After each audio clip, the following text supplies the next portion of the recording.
I love you too. DSP, she loves you. I love you too.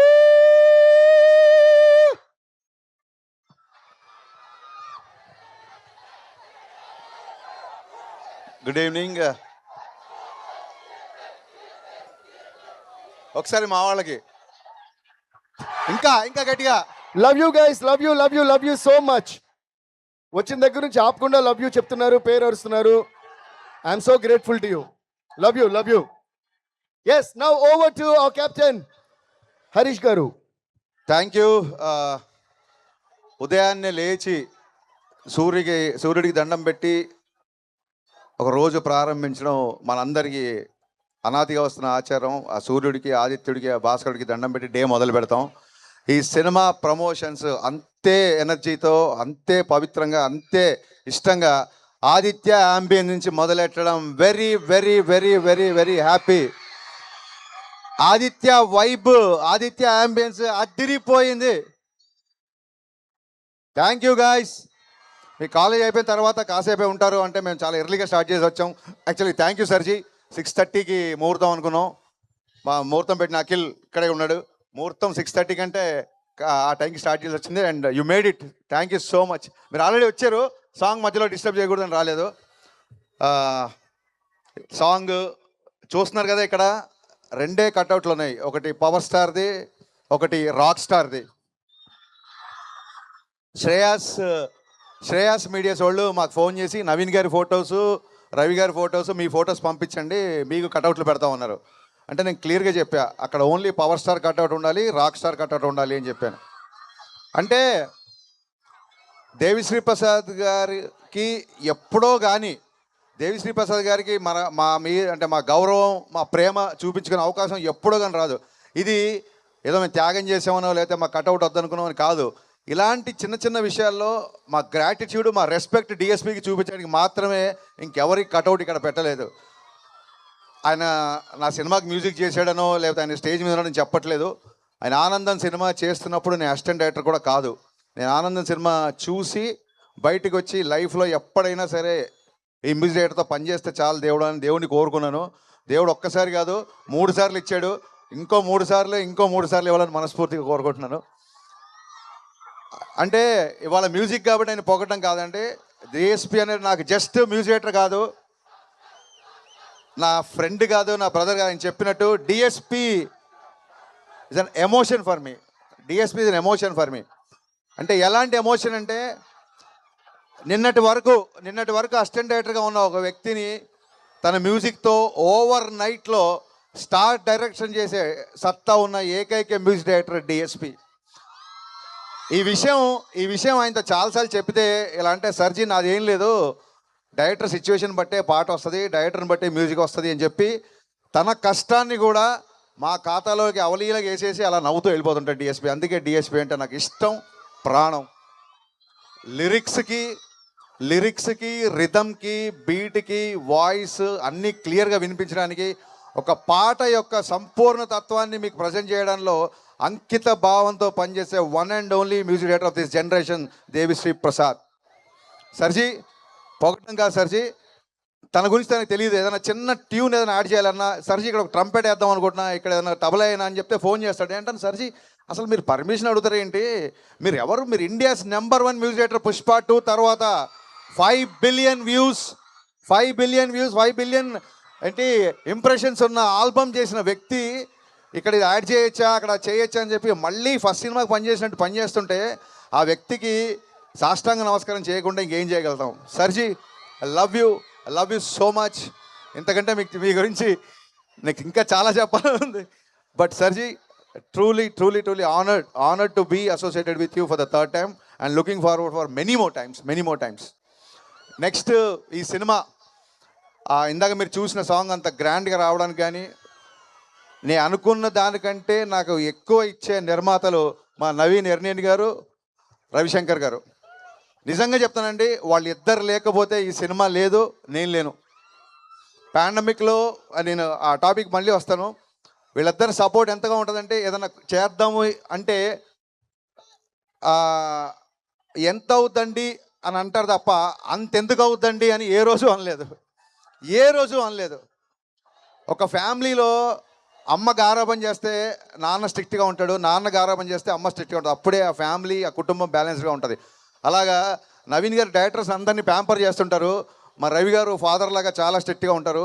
But అలాగని చెప్పి ఎవరిని వదలరు, మాతో ట్రావెల్ అవుతుంటారు. ఇవాళ ఈ ప్రోగ్రామ్ మొత్తం బ్యాక్ ఎండ్లో ఉండి అంతా ఆయన అబ్జర్వేషన్లో జరుగుతుంది. రవి గారు ఇక్కడ ఉంటే ఇంకా బాగుండేది. వాళ్ళిద్దరూ అంత బ్యాలెన్స్డ్గా ఉన్నారు కాబట్టే రంగస్థలాలు కొట్టినా, పుష్పాలు కొట్టినా ఏ రోజు ఒక మాట ఎక్కువ మాట్లాడలేదు. అలాగే 1-2 సినిమాలు డిసప్పాయింట్ చేసి ఫ్లాప్లు వచ్చినా ఏ రోజు ధైర్యాన్ని కోల్పోలేదు. అంత ప్రజెన్స్ ఆఫ్ మైండ్, అంత స్థితప్రజ్ఞత ఉంది కాబట్టే మైత్రి సంస్థ ఇవాళ ఇండియాలోనే నెంబర్ 1 ప్రొడక్షన్ హౌస్గా నిలబడింది.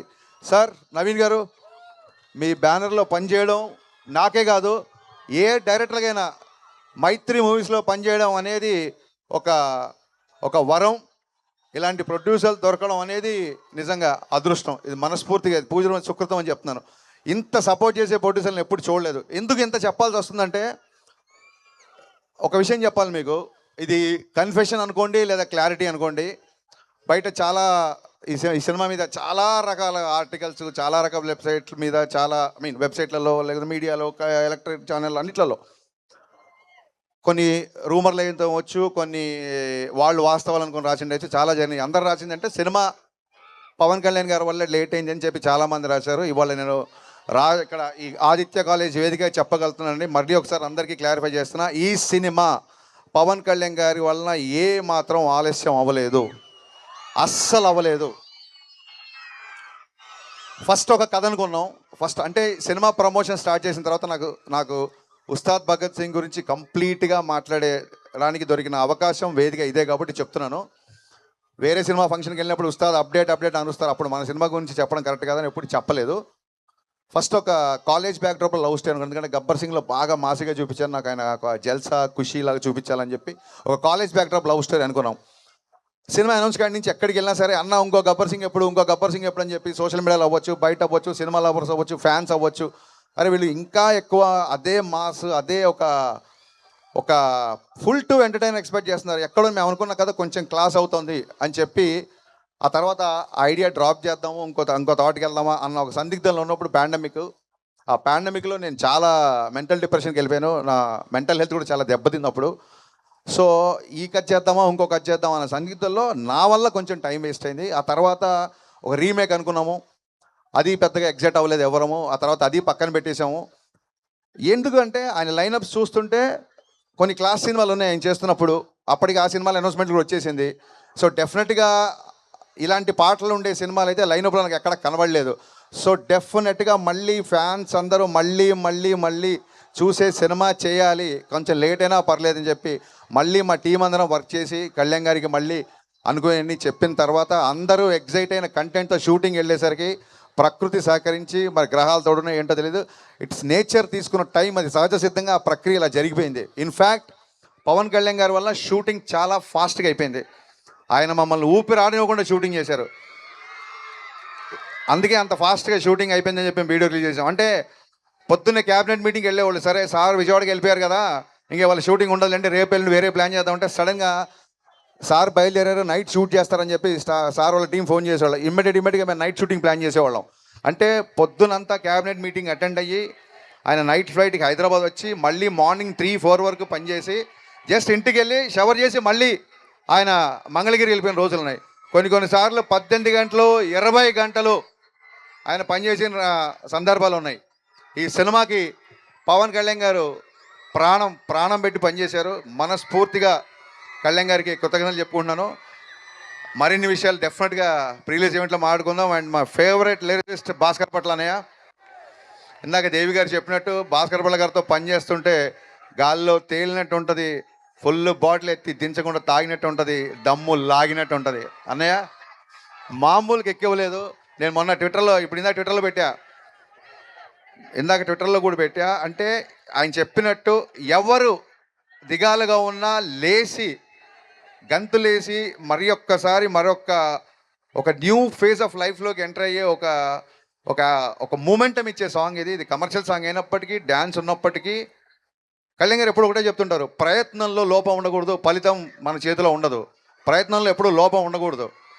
ప్రయత్నంలో లోపం లేదు కాబట్టే ఆయన ఒకసారి అపజయాన్ని చూసినా సరే ఇవాళ మళ్ళీ డిప్యూటీ సీఎం స్థాయిలో ఉన్నారంటే దట్ ఈస్ నథింగ్ బట్ ప్రయత్నంలో లోపం లేకపోవడమే. అంటే ఇది రాజకీయాలు మాట్లాడే వేదిక కాదు, సందర్భం అంతకన్నా కాదు. కానీ మా హీరో ఒక అకుంఠిత దీక్షతో, ఒక అంకిత భావంతో ఫలితాన్ని ఆశించకుండా పనిచేస్తాడని చెప్పే ఉదాహరణలో భాగంగా ఏం చెప్పాల్సి వచ్చింది. సో దట్ ఈస్, నాకు తెలుసు మీరందరు ఇక్కడ చాలామంది పిఠాపురం గారి ఎమ్మెల్యే గారి తాలూకా కదా. నేను మాత్రం పవర్ స్టార్ పవన్ కళ్యాణ్ గారి తాలూకా. సో సీ యూ గాయ్స్, సమ్మర్లో కలుద్దాం. డేట్ ఫిక్స్ అవగానే మళ్ళీ చాలా గ్రాండ్గా అనౌన్స్ చేస్తాం. Thank you once again. ఆదిత్యతో ఉస్తాద్ భగత్ సింగ్ ప్రమోషన్ స్టార్ట్ అవుతున్నాయి.